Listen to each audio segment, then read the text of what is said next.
Hello again.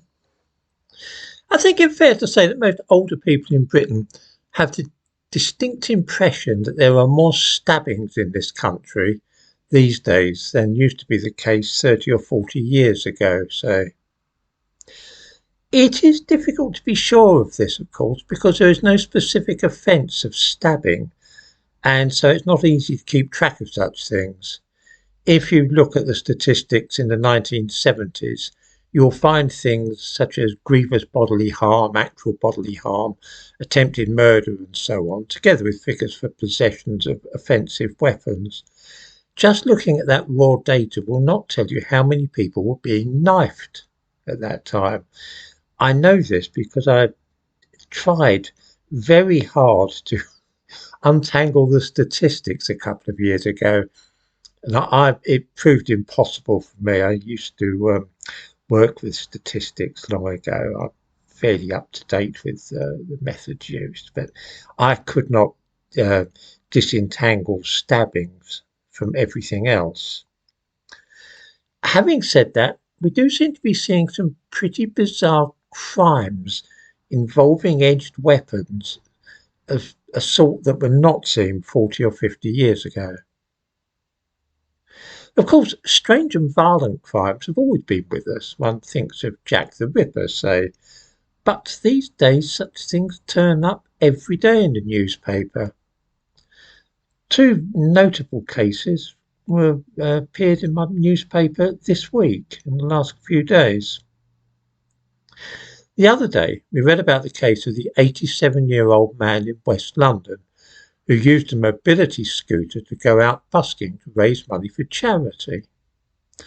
For reasons at which we can only guess, Lee Byer, who may be seen in the thumbnail to this video, stabbed Thomas O'Halloran to death.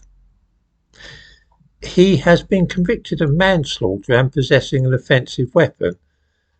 And in a few years' time, as I say, it will not be obvious from the crime figures that this was even a stabbing. This is an illustration of what I just mentioned. Byer, incidentally, got off the murder charge because he suffers from paranoid schizophrenia. In other words, he was so mentally ill that he was not answerable for his actions. He simply lost control. It is curious, though, that this loss of control led him to select a helpless old person as his victim, rather than, say, a bodybuilder or, a tough-looking young person. He then went on to dispose of the weapon used by dropping the knife handle down the drain, and then nipping round to his mother's house and attempting to burn the clothes she had been wearing. His mental illness also didn't prevent him, when the police caught up with him, to deny the crime and claim a false alibi. This must be the sort of schizophrenia which comes and goes unexpectedly, I suppose. Another odd crime took place this morning. Well, obviously, perhaps it wasn't a crime. I mean, no one has yet been charged, let alone convicted. It might have been a dreadful series of accidents. This morning, 5 people were wounded, one fatally, by a man wielding a sword in Hainault, which was once one of the quietest and dullest places in Essex. It is now technically in London, of course, which might account for the kind of things happening there lately. London does seem rather to be the epicentre for crimes involving knives and swords and machetes. I shall make a rash prediction, which may very well come back to bite me, which will delight those who dislike me, obviously, but what the hell.